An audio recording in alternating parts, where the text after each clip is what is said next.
Peace and love, family. S. Maxwell here. You're on Talk Bill's channel, or you may be watching on one of my other channels. Thank you for coming, or taking the time to check me out on this post. This is something I've been wanting to speak on for a while. Just wanted to do a little more research on it and kind of really get into the importance of understanding what political parties are and what is at stake. I think a lot of our people do not have an awareness of how to resolve the issues that we're facing through the tools and the vehicles of political parties. For so long, our leaders have often given us the hand out, asking, begging for help and assistance dealing with many of the Asiatic problems, aka so-called Black, Afro, Negro, etc., all those misnomer names that are given. But honest to Prophet Noble Drew Ali, who taught our people that we are not Black, Negro, or colored. These are misnomers. We are a people that come from a heritage, a descent, a great heritage. We have forefathers and foremothers that built great empires and civilizations of the world. And so don't call us by adjective, call us by the noun, and not just any noun, but call us by the names that recognize our great forefathers and foremothers. And one would be for us, Moorish American, where we come together. We are a new people, but an old people at the same time. So with that being said, political parties in the United States of America essentially is the move to take over your government. The only reason, the sole reason, the number one reason for a political party is to take over your government seats and to be able to control the ins and outs, the flows of resources, the economies of life, to be able to control. That is the number one reason for a political party. So if you are not involved in a political party, or you are not establishing or organizing a political party, you are for the taking. You are not at the seat of the table. You are not at the table to come get your piece of pie, your heritage, or whatever prize that it is that you need for your people, for your community, for humanity. In the United States, a political party is the tool that you need to secure those things. So everything else we are begging. Everything else we are just, waiting on someone else, dependent on someone else to give it to us. And so political party is very essential. I am, many of my comments are going to be kind of based out of the social civics, this book called Social Civics, Our Government in Action by Monroe, Kinley, and McCarthy, right? This is a great book. It's an older book, but it's a great civics book I highly recommend, right? So, even in this book, it points out, it says that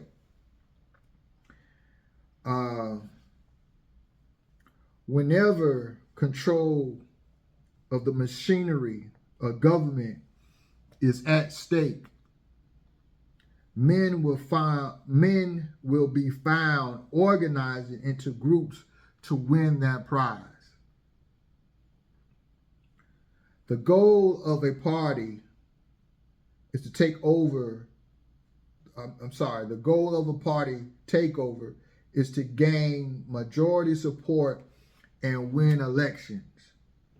So one of the number one ways is that by majority, of course, of support and votes, they select a candidate that represents them, right? And a party will establish party creeds, party, what they call them, political platforms, or they call them also planks, P-L-A-N-K, where these candidates will represent their creed, their platform, the things that they are bound by the party to seek interest and gain and secure once they get in those seats. And the party's creed and platforms is also a way to keep their candidates in check. Because if the candidates that they elect or get put in the office to represent them do not represent them properly, the party is strong enough to be able to unseat them. You know,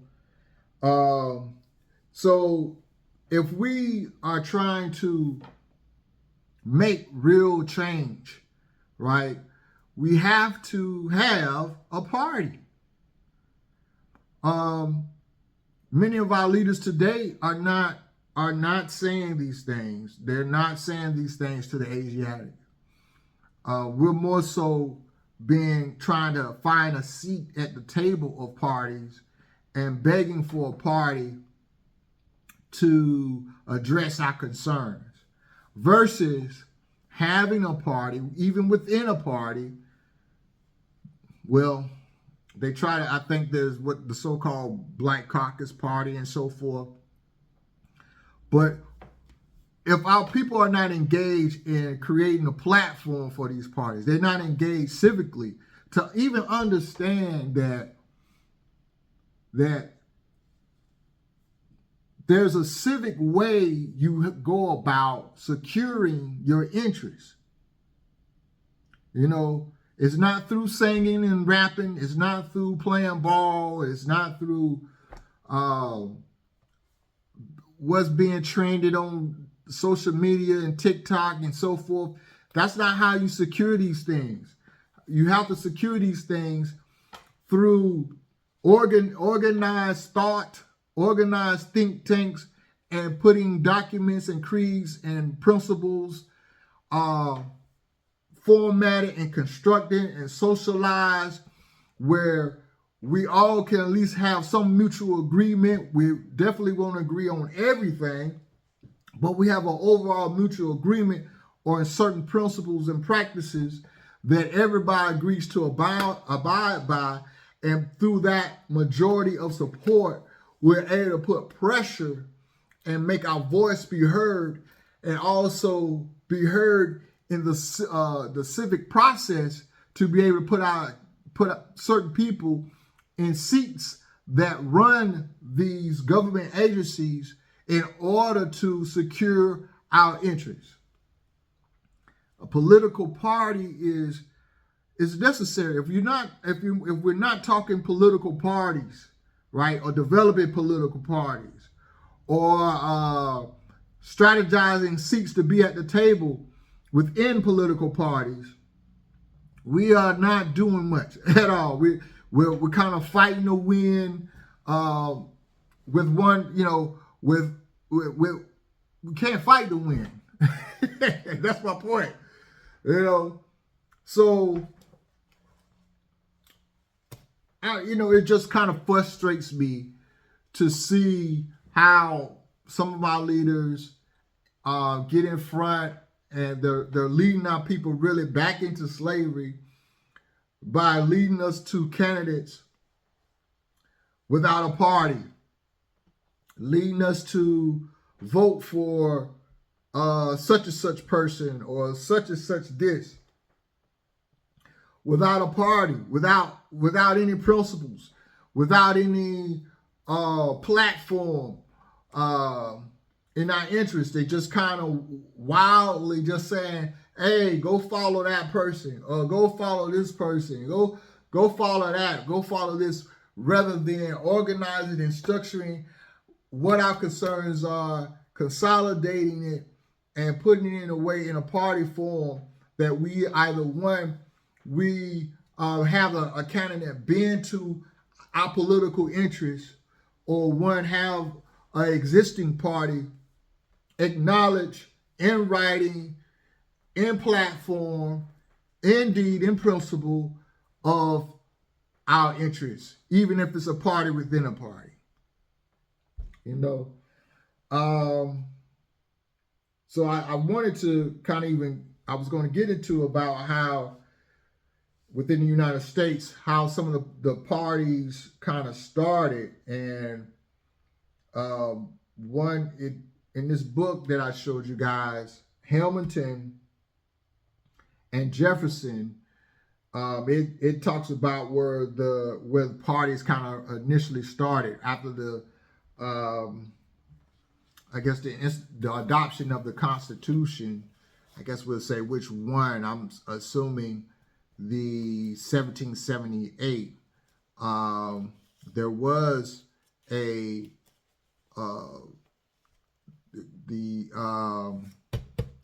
Continental Congress that put together a constitution, which still is in effect.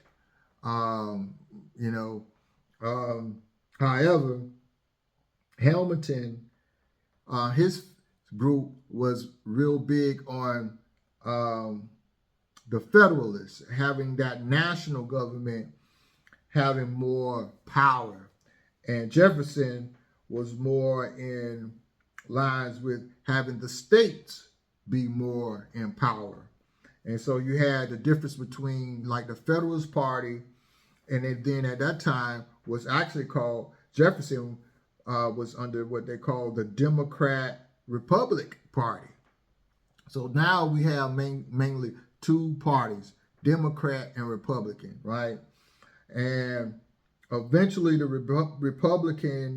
Democrat-Republican split up. It became Democrat and the Whigs, and then became Democrat and Republican, two separate parties. Of course, there's a lot of history in how that happened as well. So the United States currently have like a two-party system. And the third parties that try to come in, it seems like it's hard for them to break through. Some research or some things that I've read and shows why it's so difficult for a third party to break through is because how our voting system is currently in. Especially on the national level, the federal level, you have where you have what you call those? Man, my mind's going blank here. Hold on. Yes, electoral college. That's what I meant. The electoral college, the way the system now is that many of them, the people vote, but their vote, the majority of the vote, does not actually elect the president. It's the electoral college that elects the president. In some states, one candidate may get, it's all or nothing.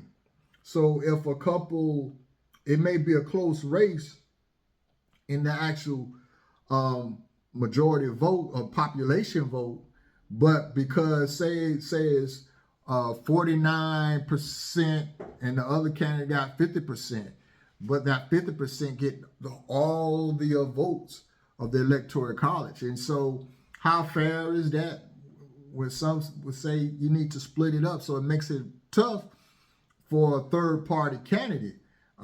Say if those electoral colleges votes could be split up, then maybe the third party may have more of a chance to win.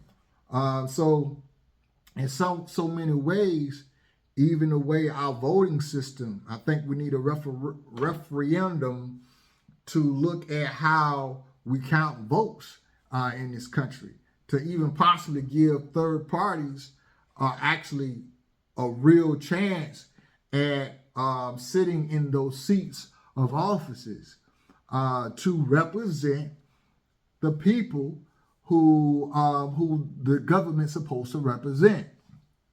And so that's a issue as well. But if we're not at the table, at the seats, or doing our social duties where we're active in these in civics, right?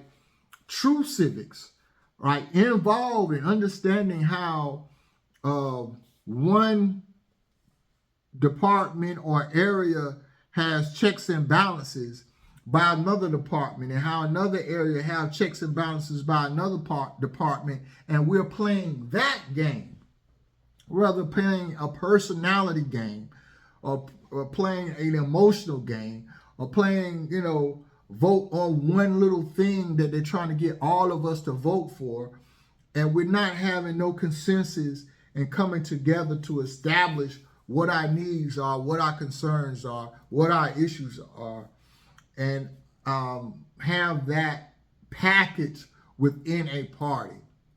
I think anything else in this climate and the way we're doing things for political seats is really in vain. And yes, we have some Asiatics out there doing their thing, but they're not they're not representing a idea or creed that comes from the Asiatic people. They're representing a mixed bag of pots, and some of them are the face just of whoever put the finances behind them. And so they're limited to what they can even actually do. And so, looking like us is just an illusion. And so again, a lot of people still end up shorthanded and not represented by their representatives, and our communities again end up on the short end of things. So political parties, again, understand political party, the number one goal is to take over the government and to be able to put in policies and procedures how those resources are to be, how they are to flow, and where they are to flow, in and out, and cut off and cut on. So this is S. Marshall Talk Bills, aka Smell. Hopefully this will just maybe kind of get you thinking a little bit. The next time folks are talking about solutions, is that if we're not talking about a political party, in many ways, as it relates to resources, the ends and flows of resources to a group of people, we're really not talking. We're just talking. Peace and love. See y'all in the wind.